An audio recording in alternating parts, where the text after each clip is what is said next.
In a bit of good news for those of you who like to track economic indicators, inflation has slightly slowed for the second month in a row. According to the latest Consumer Price Index, inflation rose 3.3% year over year last month. Now it's ticking down slightly from April's 3.4% rate. It marks the first time since July of 2022 that the CPI has not risen on a monthly basis. Now this news sent the Dow soaring 272 points in early trading this morning, and Wall Street is not expecting a rate cut or hike. The Federal Reserve, when it releases its decision later today, is widely expected to leave rates alone.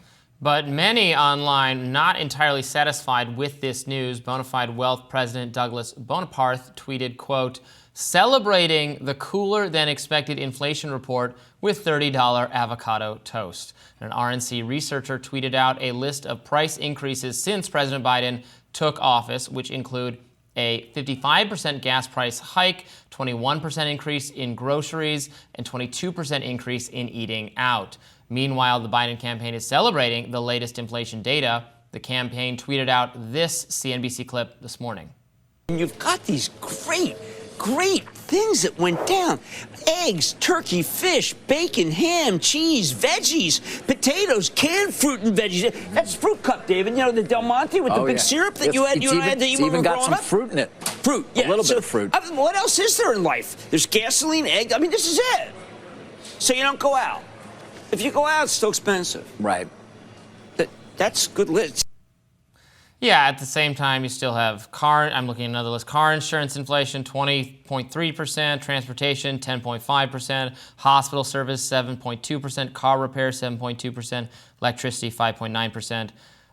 Rent inflation, 5.3%, et cetera. But a little bit of good news. A little bit of good news. There's also various companies are slashing prices. You've got Ford cutting the price for their Mustang by several $1,000s. That's of course, the electric Mustang, which I'm not sure how many people want that model. But yeah, you know, where am I Target going is to cutting drive prices. it? We didn't build any of those. Remember, Mayor Pete Buttigieg promised all these electric charging stations everywhere, and they've built like one or something. So I don't know where I'm driving. I think he's a little busy making sure that bridges aren't collapsing. So Walgreens, Target is slashed prices on about 5,000 different products. Walgreens, I want to shout them out for 40% off swim goggles and Squishmallows. You don't want to know how much Squishmallows usually cost. Wait, I have a question. What is a Squishmallow? Folks need to respond in the comments with their favorite Squishmallow. It is. I can't even put this in a category of what. Is this a pool toy? It is a toy. Oh, it is okay. A toy. Okay. All right. Didn't mean to throw you off your game there. No, you just gave an insight into my reality versus yours. Oh, it's a child's pool toy. Yes. Yeah. Yes. The childless millennial over here. You have way more free time than I do. Is really as a result of this. But I wish. The point of all of this data is that there's data and how millionaires or people who are shopping for children feel about the economy versus the realities about what's actually going on with wages, right? Yeah. We like to talk about consumer price index, but consumer spending had been pretty stagnant. That's probably why companies are slashing prices, because people just stopped shopping as much and were conserving their spending, which was less money circulating in the economy. That's also part of what leads to inflation. So all of this ties together. And of course, gas prices, right? When oil and gas companies raise gas prices, it's a sticky price. If they're able to get people to pay a certain amount, there is zero incentive for them to go back. Not something the president can control. It is in the control of the oil cartels. Yeah.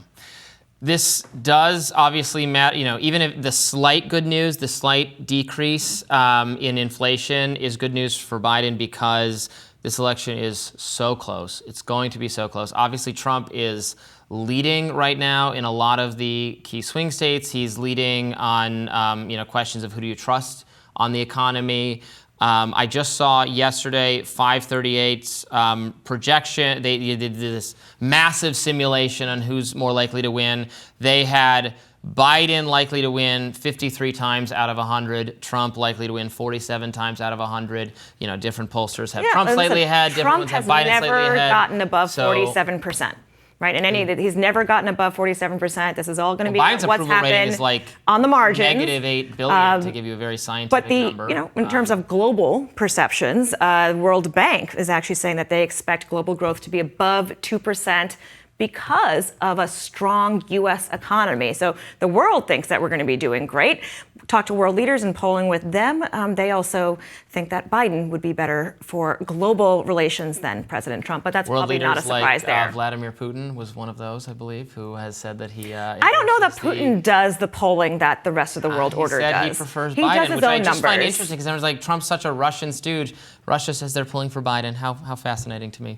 But we don't know if they're going to get Biden or Trump. It is very close. At the very Biden is going to not do as well as he did in 2020. I think that's a pretty confident prediction I can make. But there is some room still. He can lose. He can lose Georgia. He can lose Arizona. If he holds Michigan, Pennsylvania, Wisconsin, he will win, just as Hillary would have won if she had won those states in 2016. And there, it's where things are just razor close. So a little bit of economic good news could make all the difference. Now, of course, Michigan, the state I'm from, has the largest Arab American population in the country. Still lots of dissatisfaction with the handling of the Gaza-Israel-Hamas war from people there in Michigan. So, every little bit is going to, every drop in the bucket is going to matter in this election. It's so important tracking how each state protects the right to vote or constricts the right to vote, right? The way that maps are carved, those are being challenged at the Supreme Court.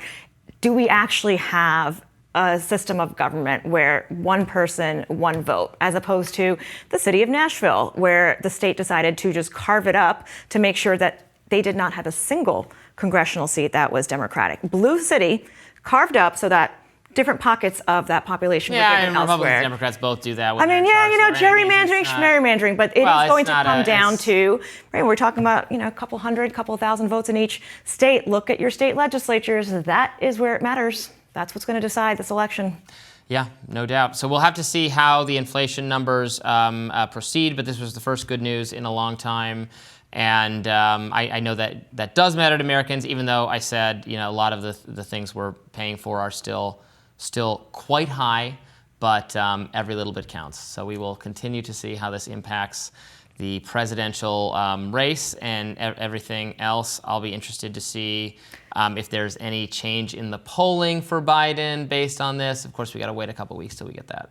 Well, the old adage, it's the economy, stupid, and that does poll much higher in the top 10 than anything, as you mentioned, even for any of the foreign policy issues. Even don't among even young appear people, on the radar. like among progressive young people, it's the economy and it's immigration. Well, the idea that young people actually don't want to be living with their parents, but are entering an economy where this is the first generation that is not going to be able to outperform their parents economically, or buy a home, even though they're working more hours for stagnant wages. No one, including me, wants their avocado toast to cost $30. That is outrageous. More rising right after this.